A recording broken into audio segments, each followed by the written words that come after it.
I just want to show you how I'm going to disconnect the Datatool alarm on my Ducati 916.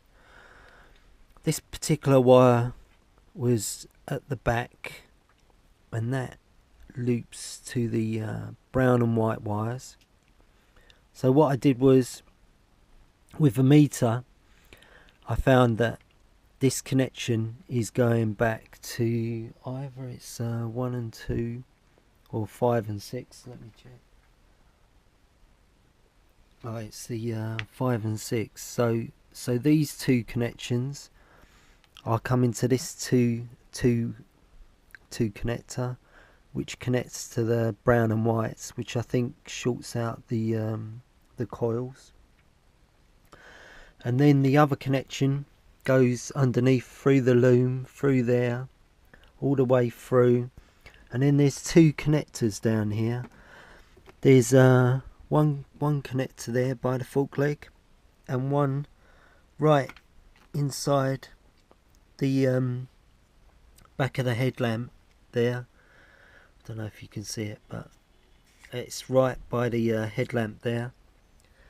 And that's this wire here with two plugs.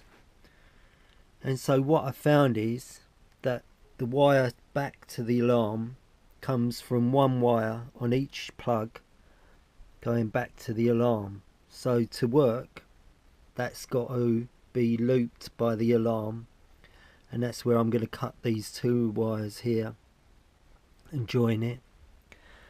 This bit here as well is part of the loom that fits the LED. So that part there was all tucked up through into the headlamp, and what I'll be able to do is just loop this wiring, these two connectors together, and then I'll be able to get rid of all this, because that's additional wire to the positive. And I'm just going to do some more tidying up so I can take this alarm out. And then also on mine, it's going underneath, and you can see here there's more to the back.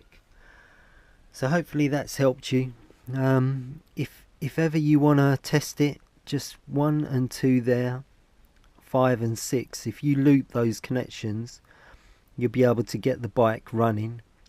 And then it's up to you whether you want to remove the alarm, or I was hoping to get another Datatool alarm, you know, a main board that I could get that could replace it. If I show you, you see on there, see it looks like burning, which I think the solid state or something's gone on that. So I mean, it could have been repaired. But then one of my keyfobs has gone faulty, so problems there. Anyway, I think the bike could be a lot more reliable without the alarm, and hope it all goes well. Hope that helps you. Any questions, any likes, let me know, and look forward to your questions. Thanks.